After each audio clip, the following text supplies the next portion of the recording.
So last time we were together, last week, I talked about fear.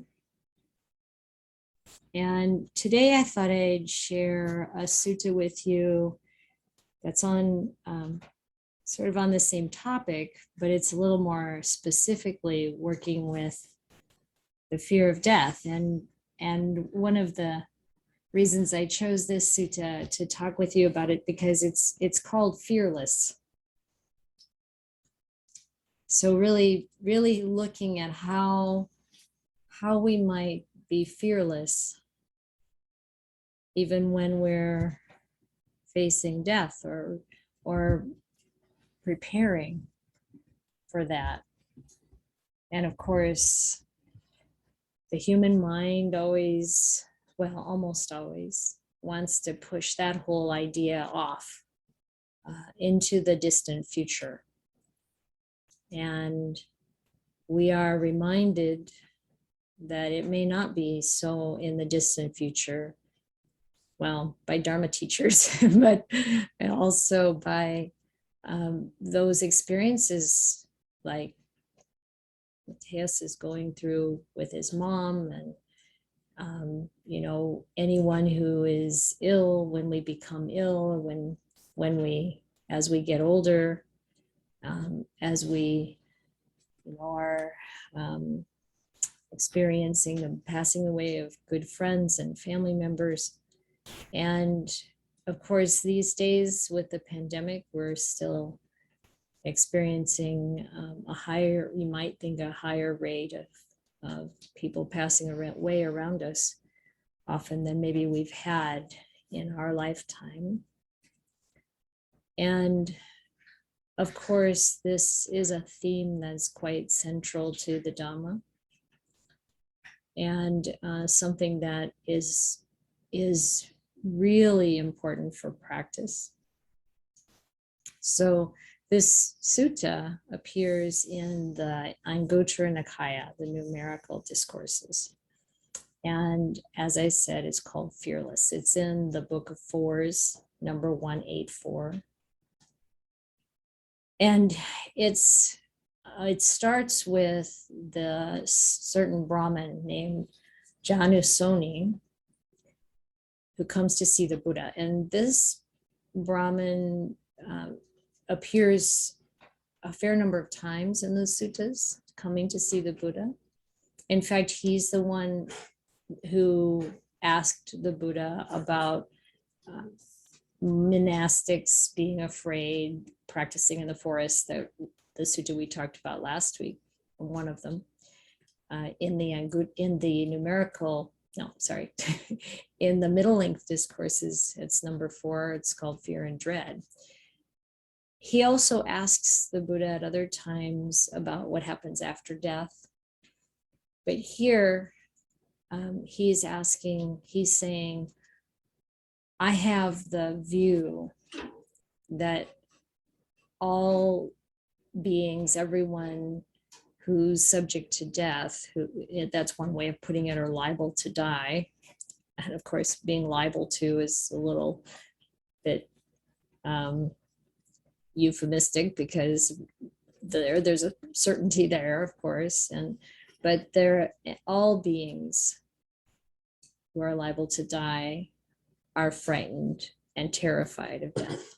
That was his belief and assertion. And the Buddha says, well, some of those liable to death are frightened and terrified of death, but some of those liable to death are not frightened and terrified of death. And then the Buddha goes on to talk about 4 things. For instance, we're in the Book of Fours, that cause a person, or 4 grounds, you might say, for being afraid, and 4 grounds, the opposite of which are the grounds for not being afraid. And I think in these 4, we have clues about what to practice in order to really be at ease with this eventuality and none of us knowing when that might happen to us. And that it's possible to practice by the way we think, but also to practice meditation in a way that helps us to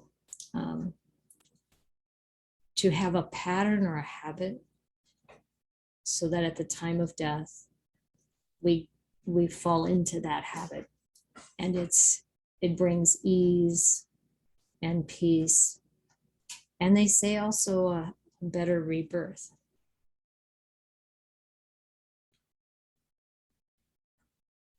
So what are the 4? Okay, so he said the first thing, which is not a big surprise, given that we've talked about this before, is that someone who isn't free of greed, desire, fondness, thirst, passion, and craving for sensual desires or sensual pleasures is likely to be afraid when they die, because they're going to lose that ability to experience those sensual pleasures. And they'll think, the sensual pleasures that I love so much, that will leave me, and I'll leave them. And then they become sad, and there's the kind of standard sentence, they'll sorrow and wail and lament, beating their breast and falling into confusion. Now, I think it's interesting to consider, I know I've had times in my life before, certainly before meeting up with the Dhamma, where I think I could see myself and my mental state described by that sentence. And it's interesting to know that the opposite that we see later on in the sutta, if we are not so attached to sensual pleasures, at least at that point in our life, then we don't have to feel so concerned about letting them go. The second one is the same kind of thing, but really focused on the body. So if we're really very fond of our body, then we might feel bad about losing it. If we live long enough, we might grow less fond of our body, maybe. And so the Buddha said that if you don't have such an attachment to the body, you don't have that feeling of fear of losing it. The third thing is also something that won't be a big surprise because we've talked about it before, is that if someone hasn't done good and skillful things in their life, but they've done, the way they put it here, bad, violent, and depraved things, when they fall seriously ill, they think, well, I haven't done good and skillful things that keep me safe, is the way they say it here. And I have done bad, violent, depraved things. So when I depart, I'll go to the place where people who've done such things go. And they sorrow and wail and lament, beating their breast and falling into confusion. And then the final thing that Buddha talks about is if someone is doubtful, uncertain, or undecided about the true teaching. So basically has wrong view and is uncertain, that they also will fear death. But that if when someone is not doubtful, is certain, is clear about the Dhamma, they don't have to be afraid. They won't be afraid. So I thought maybe it'd be helpful to look a little bit on a practical level, like what is it like to practice with these 4 causes for fear or fearlessness? And what does it feel like as we go through our situations in our life where death comes closer to us, and how that that works, how that, like what happens there? First of all, I think it's very important that we don't feel bad about feeling afraid. I think Janasoni, given the kinds of questions he would ask the Buddha, he was probably had a certain amount of fear, and that there's nothing wrong with that. So natural. This is completely understandable. But then how do we work with our mind? And one of the important practices for developing this kind of positive mental state around losing our body and losing our connection to this world, although I don't really feel like we quite lose the connection to this world. And I had never really felt like the people I've been close to when they've passed away have been gone completely. I mean, I feel they're on to their next adventure, you might say, but that there is still a connection. And I don't think time and space really causes that to go away. So that's not quite what I mean, but the idea that we won't be in the world operating here in front of the people we care about anymore. And how do we prepare for that? So one thing that we can do is to really develop the ability to bring to mind those good things that we've done. The love, the caring, the beauty, the kindness, the compassion, the generosity that we have experienced and that we have acted upon. And for many people, that's really hard, because sometimes we feel like everything that we think of that we've done that's generous and kind isn't really enough. Like we think of these instances of things we do and we may think, oh yeah, well that doesn't really count because just that's what a person ought to normally do. Or maybe we have such a habit of focusing on the negative, the things that the little bits that we've missed or made mistakes, that we fail to actually bring to conscious awareness the things that we've done that are wholesome and good, caring and kind. And so you've heard me talk about this before, perhaps, but it's such a pervasive kind of mental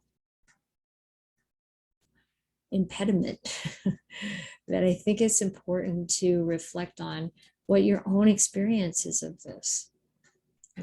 Can you think of something you've done in the past that you did, purely for the benefit of someone else?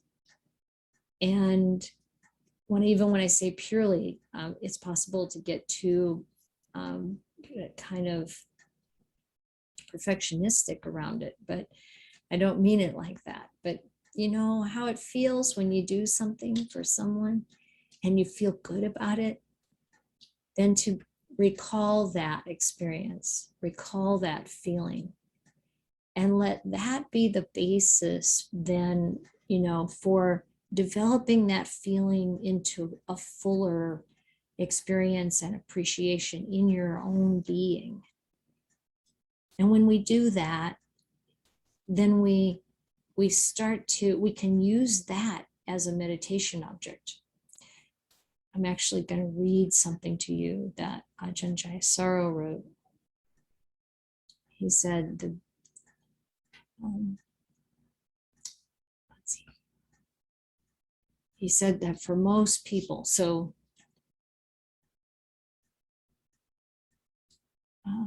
maybe I'll just hold on a second. I think I'm going to backtrack a little bit. So there's this idea of letting go of the body, and this can be a practice, really being present with the fragility, the truth of the body, which many of you, I'm sure, know that practice well. But we need to do it in a way that doesn't create more fear or more sadness, but that it creates a sense of, yes, I'm willing to be with the truth. When we see the truth of things, it makes us happier and feel more free.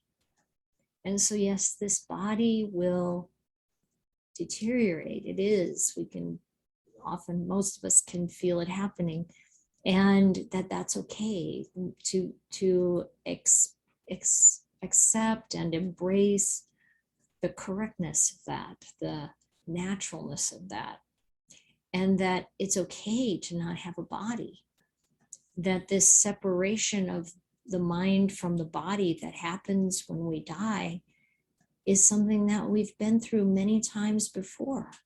We know how to do it. It's like the body knows how to die, and we can help the mind by practicing that separation. Maybe Joyce can do that a little bit in the dentist chair, like where we are working with that advice from the Buddha, where he said to Nakulapita, when he was old and he was saying how, sick he is and everything.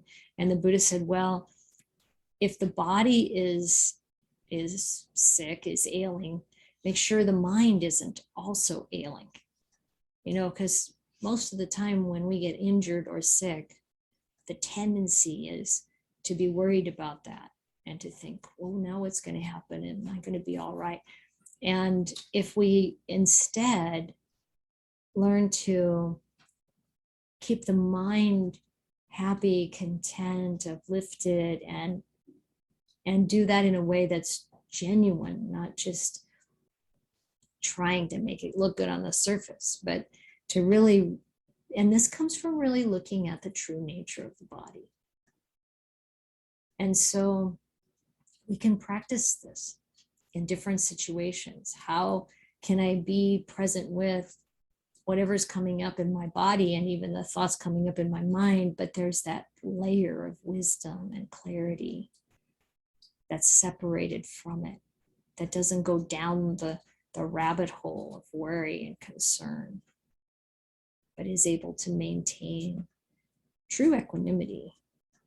And just practicing with that, giving ourselves a lot of space and kindness, and to, when we practice, like even in meditation, we can practice, what is it like?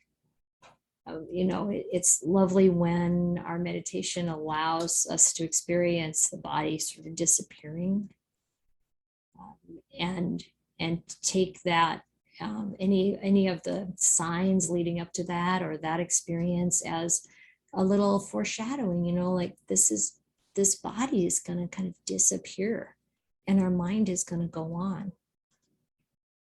Now, having said that, that comes down to this idea of having confidence and clarity about the Dhamma. If we don't understand, or we haven't had a direct experience to understand rebirth, then we need to look deeper into that topic, because the Buddha very clearly identified that as part of right view.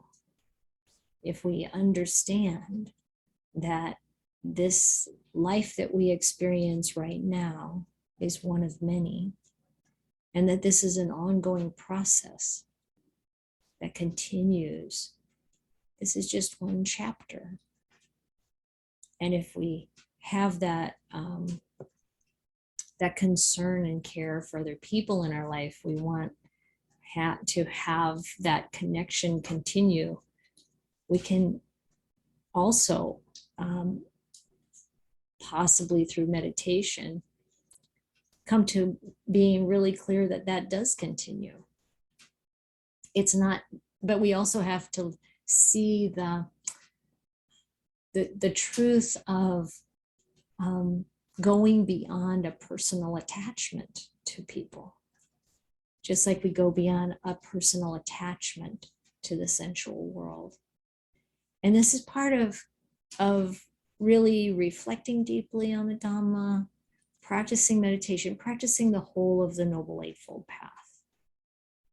And it starts with knowing that that's really the natural progression of our practice, that we come to a place where we have this love that's so much greater for the people in our life, for the living beings in our life, than a personally attached love would be, that really allows for them to come and go to and from this world, and for us to come and go from this world. And that love is still there in all its fullness.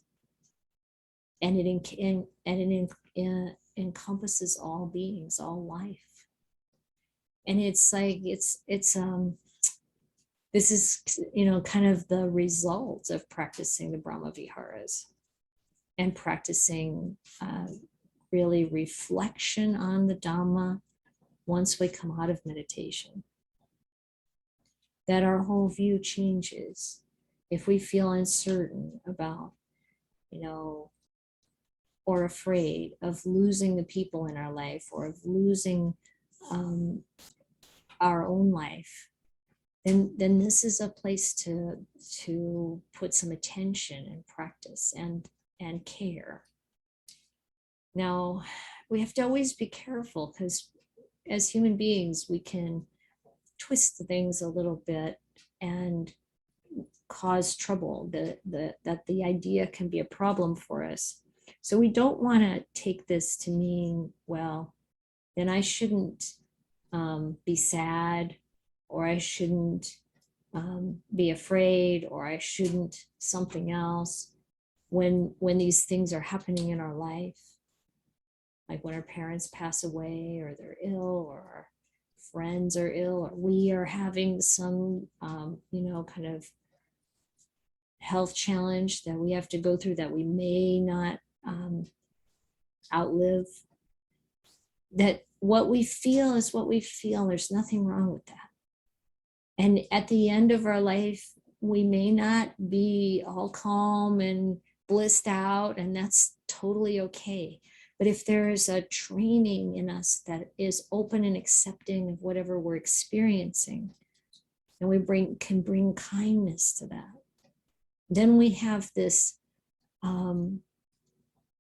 this part of our mind that separates from the body, that has a kindness and compassion there all the time, if that makes any sense. And this is something we can get to catch glimpses of at first. And then, if we pay attention to that, we can help that to blossom in ourselves and in our practice. So now I'm going to come back to what Ajahn Jayasaro wrote. One of his heart and hand messages was, for most people reaching the end of their life, breathing becomes labored. Meditation on the breath,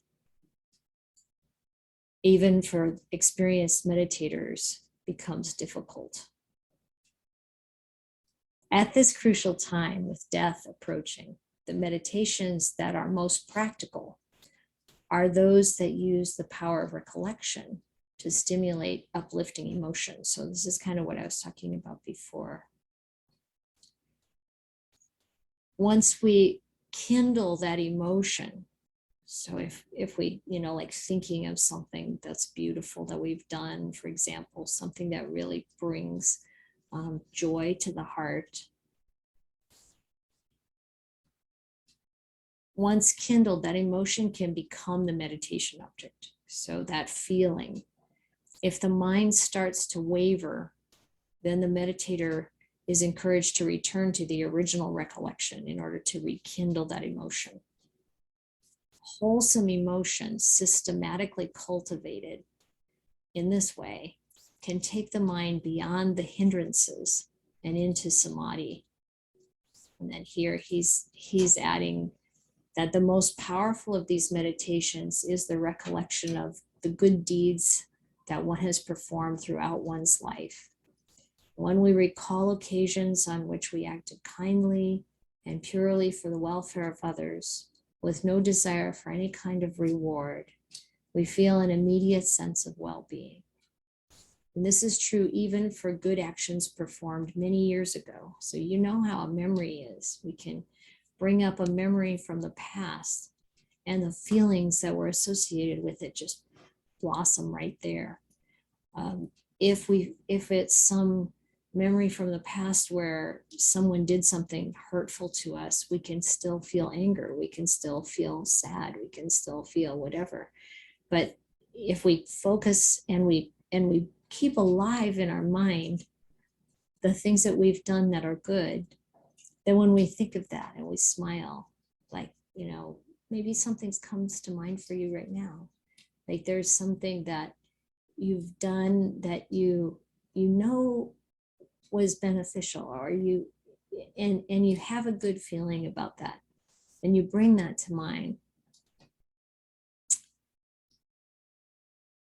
And then he says, to realize that such a source of joy and peace lies within us is a wonderful discovery, that we can come to that feeling by our own volition. We come to understand that no goodness is ever lost.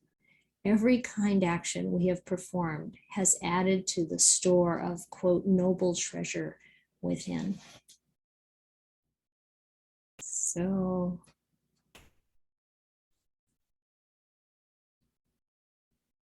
before we go to meditation,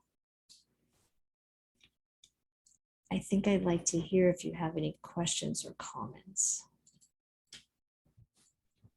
Yes, Carrie. Thank you for that. I had the opportunity to do something very generous for a friend who had terminal cancer, and to bring her and her husband ease and delight. I did it anonymously, but my motivation was partly because I was in so much pain from the sense of helplessness of not being able to do anything to help them.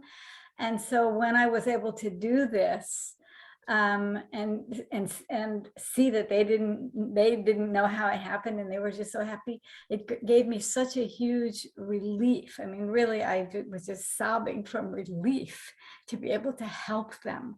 So my question is really about, it's not selfless on my part to do these acts. These acts are motivated partly by compassion, but also greatly by my own pain that I'm trying to ease. So could you say a little bit of something about, where that fits in? I'm so glad you asked this, because I don't think that motivation is hindering the beauty or the joy of your offering at all. I think the kind of thing that hinders the beauty and the joy of our offering is if we really want to get something back from the person. And I actually worked with this question a long time, thinking, oh, how can we perform something that's purely selfless? I even had this thought when I was a child. Like, I don't think it's possible to perform an act of kindness that's purely selfless, because we gain so much in the action and in the result. And how could we not want that, But I realized that that's not the problem. It's like, yes, there's goodness and it feels good to be doing something good, and that's all good. There's nothing wrong with that, because it's a little, I don't know if this analogy will make sense, but I think it's a little bit like the Buddha discovering that he didn't need to be afraid of or to push away the pleasant feelings that come in meditation, because they're not the same as the pleasure from sensual experience. He realized the difference. And so he said, well, we don't have to be afraid of those good feelings. We don't have to just be afraid of all good feeling. There's a difference. And so I think, even though there's this pain or concern or something that, and we want to do something just like you described, I don't feel like that's that inhibits the goodness. What do you think? Well, that's the go-to thing whenever I'm trying to do this practice of remembering my good deeds, because it gave me such joy to give them such delight. Yeah. So thank you, because part of me is like, well, I'm getting something out of it too. But thank you. I think it's just natural and totally okay. It's okay to feel good. If it's based on sensuality, then the problem is those sensual pleasures don't last. They're so fickle.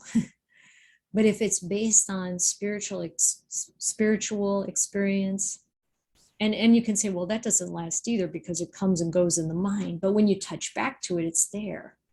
It's different. It's got a different quality. Yeah. Yeah. Yeah. Thank you. Yeah, you're welcome. Val? Yeah, I wanted to, first of all, this teaching this morning has been awesome. Like, there's just so much good tidbits here. And I wanted to make sure I understood, did you say that when we're dying, that we need to remember to be kind to ourselves as we're dying? Is that correct? That's correct. And we should be kind to ourselves all the time. And so, yeah, for sure, be with kind acceptance of whatever is arising. Like whether, let's say you have some feeling of jealousy now or later or whenever, or some feeling of anger, or some emotion or some thought that you feel is quite wrong or reprehensible. If it just arises like that, we can bring kindness to that. We don't have to feel like we're somehow bad. It's just old stuff coming up. It's like having a dream. You have a bad dream, you don't beat yourself up for it. It's okay. It's what we do with it then that matters. Am I gonna be kind to myself if I can't, get into some deep meditative state as I'm moving towards death? I mean, this was a question. Some of you may know the sutta where one of the Buddha's monks, who was able to have good, jhana meditation, and he was ill and approaching death, and he said to the Buddha, I can't get into those states anymore. Am I losing it? Am I losing right here at this time? This is like the last kind of time I want to be losing the plot here. And the Buddha's like, no, those states aren't what is the crucial point here. Be mindful, stay present, bring up the good qualities. Don't be afraid of that. And so, being kind is important. And then, of course, doing whatever it is that uplifts the mind. Yeah. Something about when you said it during your talk just resonated so deeply with me. And I just thought that is one of the most beautiful things I've ever been suggested to do. You know, as a person who has recently discovered how to be truly kind to themselves, I was like, wow, that is profound. So thank you. Yeah, you're welcome. You're welcome. Yeah, and it also shows us how important it is to practice that now. It's not like we're suddenly going to be doing something different when we're dying or in our next life. You know, if you don't like the direction your mind is headed now, it's probably going to head in the same direction when you get reborn. So just change it now. And you all have. So I'm like speaking to the people already on this, but just that's a good thing to remember. Like whatever, you know, we want to shift, this is the time to do it. Memo? Yeah, thank you, Ayya. Actually, the father of a good friend died this week, and what I've been trying to do is send metta and compassion to the family, and of course, I assume we can do that for the person who died. But I also wanted to ask regarding merit, the merit of our practice. Is there a way to share it with the dying person, or how do we do that? Yeah, we do it through our mind and through our actions. So when we do something, this is very common, and actually, I think it's that same Brahmin, Janasoni, who asked the Buddha about this in one point, you know, like, does it help? And the Buddha said, it depends on where that person is headed. But you don't worry about that. You do it anyway.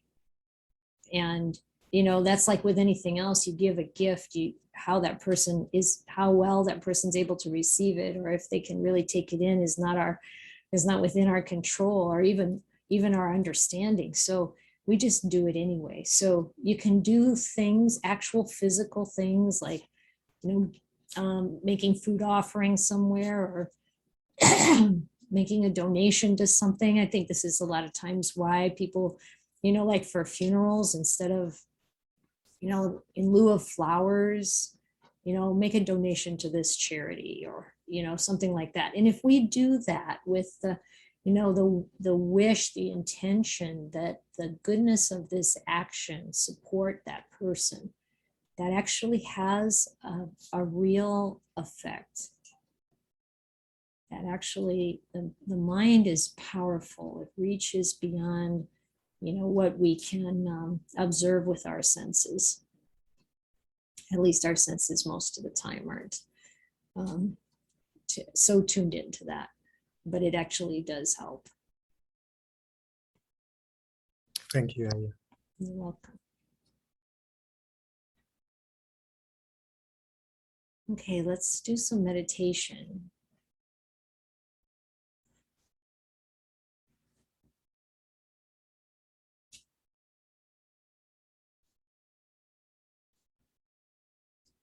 And in this meditation, I'm going to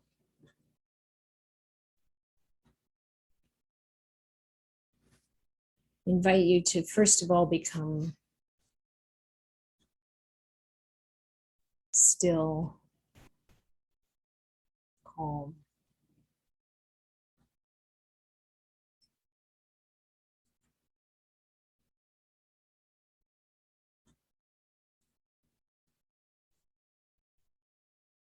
Happy, comfortable.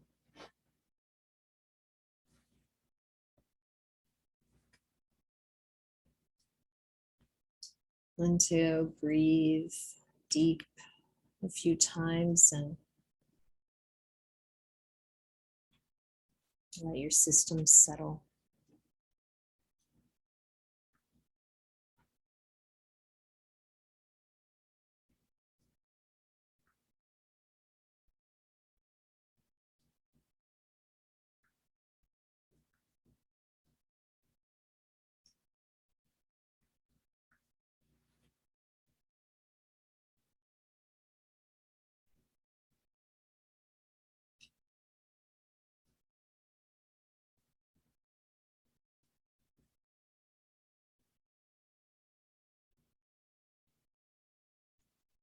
And then I would like you to bring a memory to mind that is of something you've done that's good in your life. Something that brought up that feeling of happiness and joy.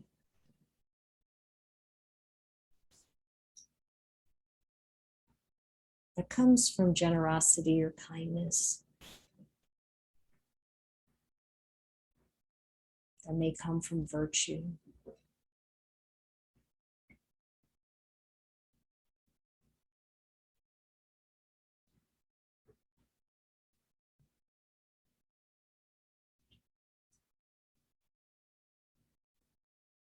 And then don't ever think, oh, that doesn't count, or that's not enough, or every little bit. However, we let go of trying to place a value on it. Just notice the feeling just of that kindness.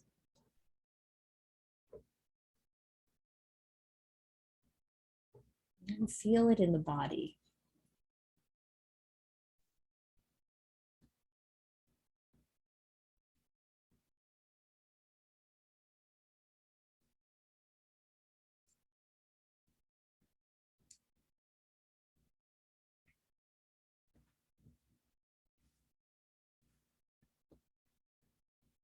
And see if putting your attention on that feeling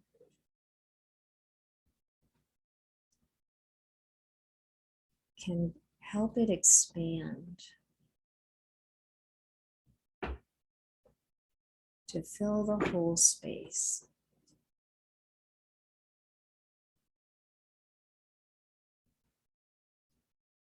And it's no longer about the action, but about this feeling of joy, this kindness, this feeling of kindness.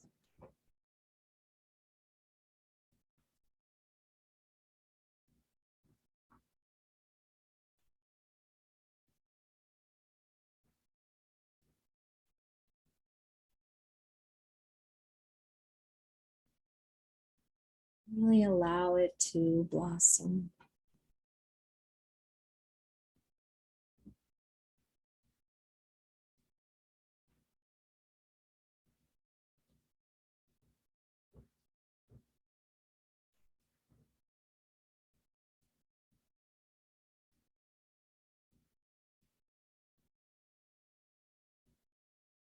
And just stay present with that feeling. Letting it grow, letting it bloom. And if it starts to fade, you can come back to the original thought of that action and re-infuse it with that joyful, satisfied feeling.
If other thoughts intrude and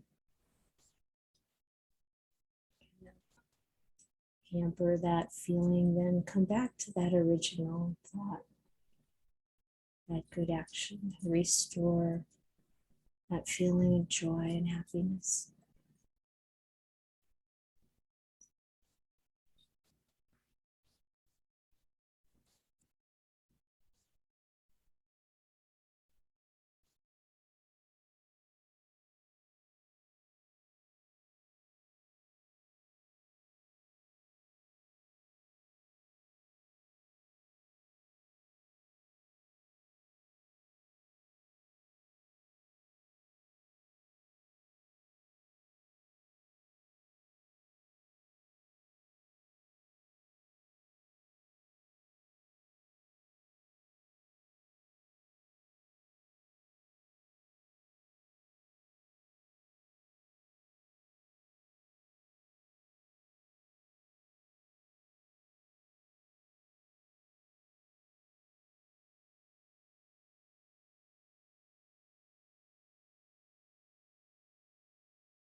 So how was that? Or what, if there's anything you'd like to share, happy to hear about it. Or any questions?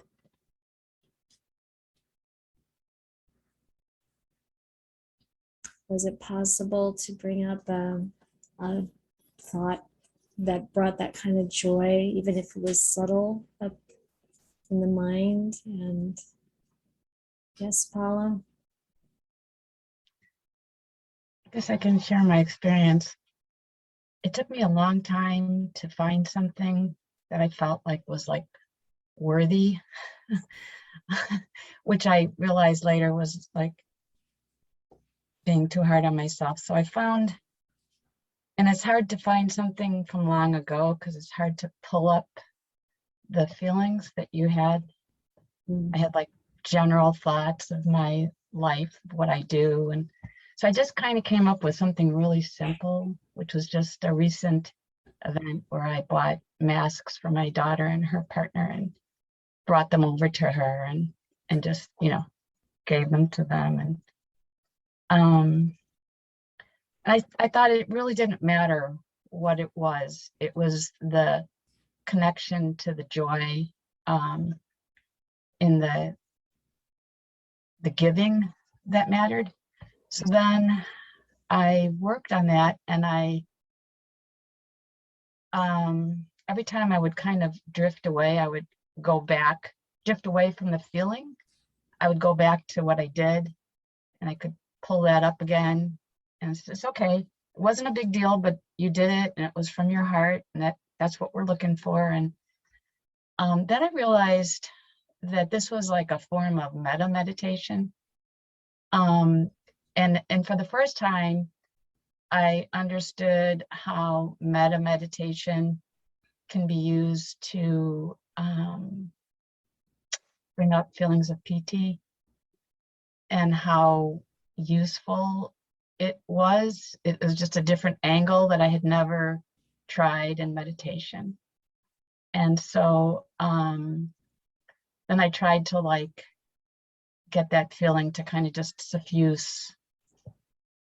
And I realized that, you know, it's not like a pushing it around. It was just like a feeling that you could try to get to. And then, so for me, it was a really great meditation, and I wanted to thank you so much.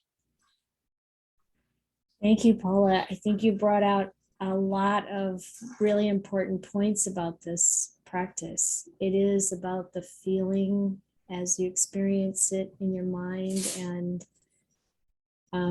that joy. It's not really about the action. I so appreciate what you said about how hard it is to bring something up from the past and get the feeling from it. It depends, you know, on what our memories are like, but you know, and yes, everything you said is so right on. And then, you know, just to encourage the ongoing practice of this, and yes, how metta meditation can bring up piti, it can bring up complete immersion. This is why the Buddha said that any of those Brahma Viharas can be used to become enlightened. You know, you can completely be immersed in, you know, whether it's metta, karuna, mudita, or upekkha, and you can like let that yes, it's a feeling, it's an emotion, it's an energy in the mind. Let that be the meditation object. And it's true, you can't push it around, you can't stretch it out or make it grow, but you can invite it and you can put your attention on it. It's much more about being present and just letting go of whatever might be holding us back. And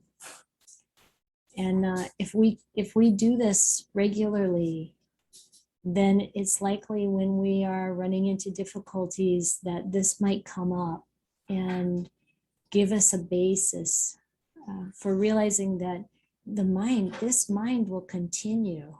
We want it to be in good shape. You know, people say sometimes if I knew I was going to live this long, I would have taken better care of myself. And they're talking about the body, you know, gee, why didn't I eat better and exercise more when I was young or some such thing? Well, the body, yeah, it's just gonna fall apart no matter what. But how about taking care of the mind in a way that it's really in good shape for the next go round, and maybe even in such good shape there are no more go rounds. Linda? Thank you, Ayya. And I also really appreciated this talk and meditation. And I had some similar experiences, I think, to what Paula raised, but what I'll like, for example, like landing on something, because you have that critical mind of like, I did that, but it's not so harsh. It's a little bit like, but yeah, I benefited too, or like, and I know that no intention is pure until one is an arahant, but it's still kind of, so I skidded through a few things and then I landed on something not too long in. And it's a really super simple thing that raises incredible joy every time, tiny, tiny thing. And then what happened from there was that I kind of reflected a bit. So I definitely could feel it, and it's fairly powerful. I sometimes even describe myself like perennially a 6-year-old who's dying to give you a present. Like I feel like that a lot. But what came to mind though, when I had a hard time like finding something, was just the idea of wise attention on a regular basis to, you know, how I think I've heard, I could be totally wrong, but like some people in other countries almost keep like a journal of good things so they can, but it's not just the tact of that, which I actually might do. But it's paying attention to that feeling and cultivating that feeling on a regular basis. And it feels like a very wise attention thing, so that, and the connection back to my earlier point is that, like, so that it's not like a mental exercise to just like run around and try and find something, to have like a, you know, to pay attention and to cultivate. And so that it is, because they're there. But what I found interesting, sorry, I'll wrap this up, but what I found interesting was,